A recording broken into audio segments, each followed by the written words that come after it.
Now, anytime my friends ask me, how do you start the downswing? I always go back to this idea of transition.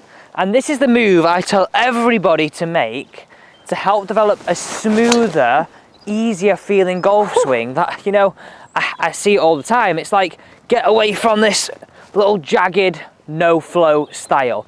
This helps with rhythm, and for me, this is going to help you deliver some better drives.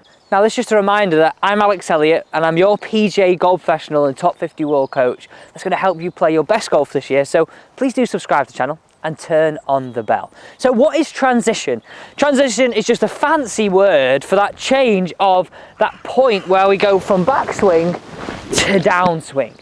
It's just a fancy word that we use. Now, what I want you to feel here is, as we get sort of 7/8 complete in our backswing, so around about where our hands pass our shoulder, we start to make a move where we get 5% shift and 95% turn.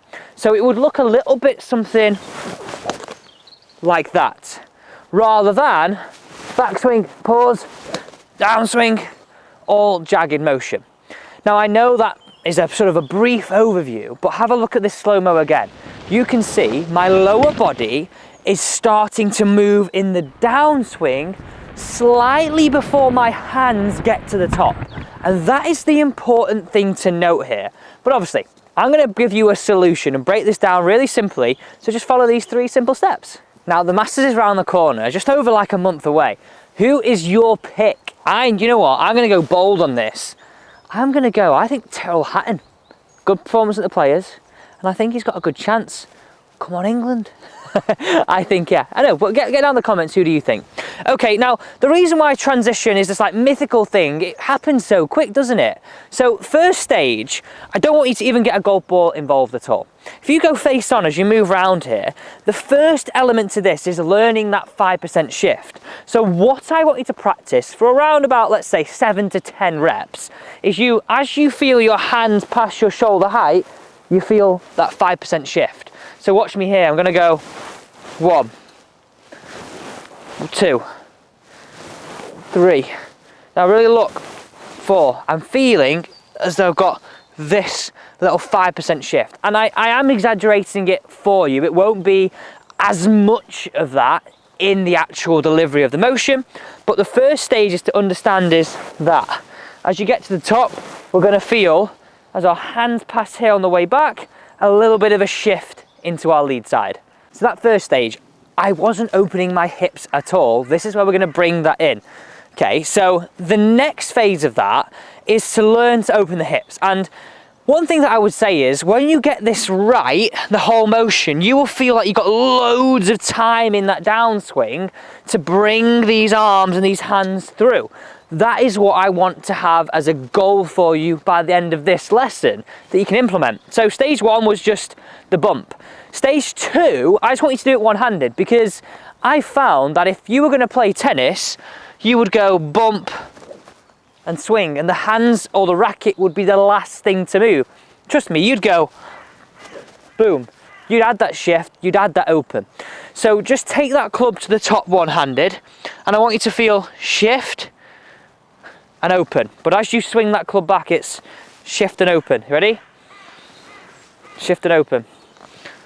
Shift and open. Shift and open. Look at that. I'm really getting that feeling of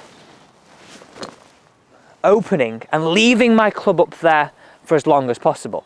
Now, when you've got a bit of a good feeling there with doing it one-handed, now take it to a little bit of more of a stage of feeling this. Watch this again. Look at the difference. I've got a shift and a turn starting before my hands get to the top. Now, I appreciate right now we've not hit any balls, but listen closely here, right?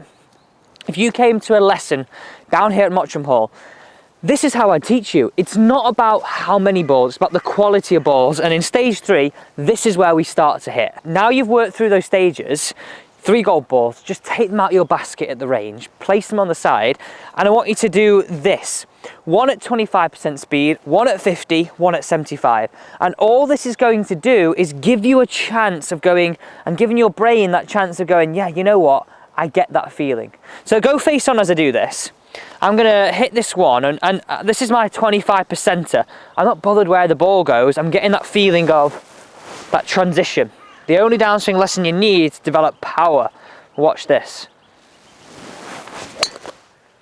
See the flow to that. I was thinking about that.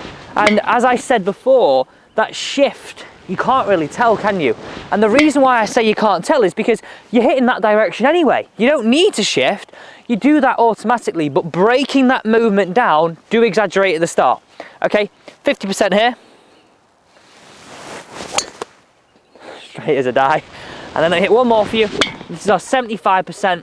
And you know what, if you don't feel comfortable moving 75%, just hit one more at 50 for me. That is completely fine. But here we go. Whew. Thanks so much for watching, guys. Do subscribe to the channel and don't forget to turn on the bell.